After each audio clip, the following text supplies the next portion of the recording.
వేట్లపాలెం బాణసంచ తయారీ ప్రమాద స్థలికి వెళ్లారు ఏపీ మంత్రులు అనిత, నారాయణ. అక్కడ ప్రమాద తీవ్రతను వారు పరిశీలించారు. తమ సర్కార్ బాధిత కుటుంబాలకు అండగా ఉంటుందని ఈ సందర్భంగా మంత్రులు చెప్పారు. ఇలాంటి ఘటనలు పునరావృతం కాకుండా చర్యలు తీసుకుంటామని మంత్రులు చెప్పారు.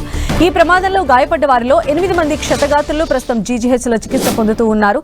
ఇందులో 7గురి పరిస్థితి విషమంగా ఉందని, 80% పైగా కాలిన గాయాలు ఉన్నట్లు వైద్యులు చెబుతున్నారు. మరో వ్యక్తికి 70% కాలిన గాయాలు ఉన్నాయని తెలిపారు. ఇక సాబర్లకోట పీహెచ్సీలో స్వల్ప గాయాలతో మరో 2 చికిత్స పొందుతున్నారు. చనిపోయిన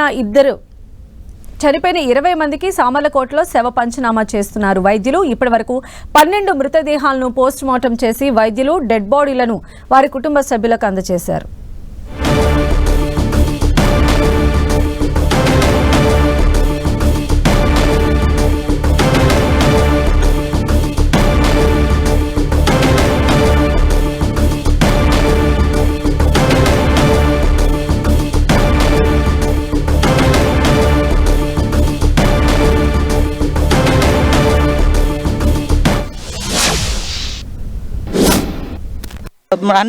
SCBCలో ఉన్నారు.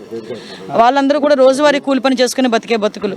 ఆ రోజు వీళ్ళు ఇక్కడికి వచ్చి ఆ కూలి పని చేసుకుంటేనే కానీ వాళ్ళ ఇల్లు గడవలేని పరిస్థితి. సో వాళ్ళందరికీ కూడా అండగా నిలబడాలి.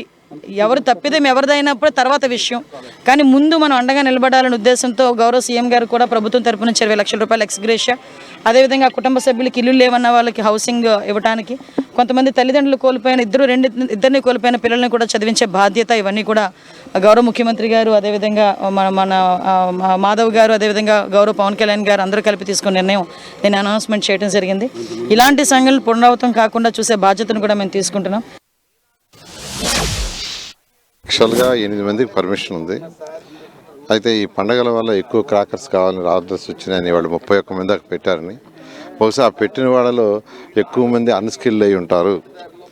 అందువల్ల యాక్చువల్గా వాళ్ళకి ఎలా చేయాలో ప్రాపర్ ట్రైనింగ్ లేనందువల్ల జరిగి ఉంటుందని ప్రాథమికంగా యాక్చువల్గా అధికారులు అంచనా వేస్తున్నారు. ఏదైనప్పటికీ మరొక 2 రోజుల్లో దీని మీద క్లారిటీ వస్తుంది. ఎవరెవరికైతే లైసెన్స్ ఉందో వాళ్ళందరికీ ఫస్ట్ క్యాన్సిల్ చేసి మళ్ళీ అన్ని పారామీటర్స్ వెరిఫై చేసి దాని ప్రకారం ఏమని నేను ఆదేశించాలి.